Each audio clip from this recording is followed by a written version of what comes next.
My name is Roy Wells.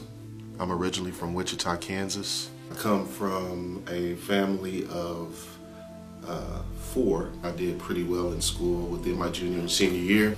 Obtained a lot of opportunities and scholarships after my junior year of high school. Had a successful basketball career in all levels, and of course also had an opportunity briefly to go overseas, but unfortunately with the prior back injury, I was not able to go.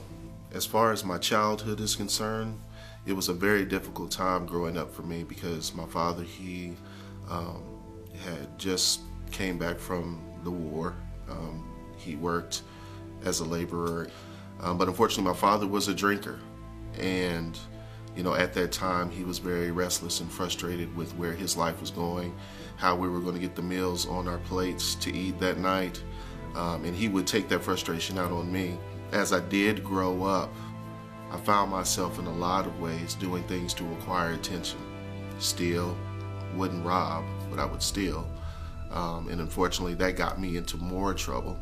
But as I began to grow, and as I was in high school, I realized that I had a gift. I was good at playing basketball. When I played basketball, I almost felt as though I was God. All the things that I've been through, all the situations, all the anger, all the frustration that I've ever had, I was able to use that and utilize it on the court. I was in control. I could use whatever it was that I was feeling and apply it in a dunk, a rebound, a three-point shot. The frustration got bad. The injury to my back got really bad, and I was just really in a bad state. And that's when the drinking came into play. My grandfather, he was probably one of the biggest role models or father figures, or if you would say protectors, that I felt that I had.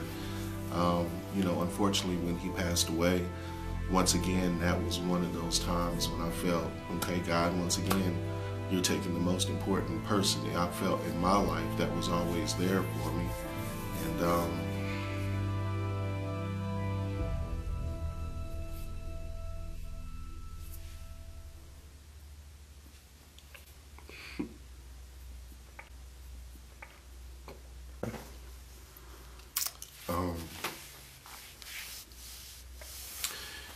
that's when I came to the realization that, I as an individual have to understand and realize that we are only here on this earth for a particular period of time.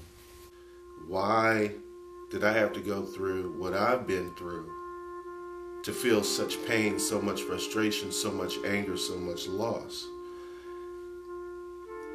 I don't know if God was speaking to me at that time, but I was very angry at God. One night, my wife said, you need to make a choice. She said, you either stop drinking and get help, or we won't be here tomorrow. Although I have all these beautiful things that God has put in front of me, a nice home, a job, a stable job at that, a beautiful wife, a beautiful daughter, I still internally was trying to drink away a demon that I could not get rid of. God takes us down paths, and we may not want to go down some of those paths, but he always brings us back in line.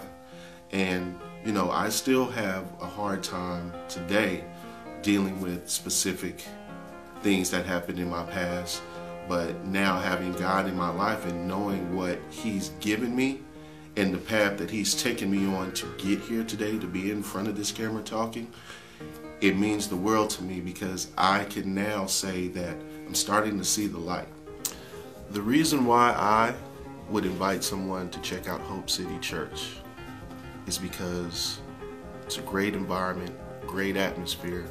One thing I've noticed is that everybody loves everybody. The most impact that I receive from Hope City is when I do come to church every Sunday. There's always some type of message there. whether it's Pastor Doug or Pastor Robbie or whoever that they might have as a guest pastor, they never push anything on you. They just feed you the information, and then it's up to you to take that information and to use it. You can run from God all you want, but the thing is, and the most important thing is, God doesn't run away from you.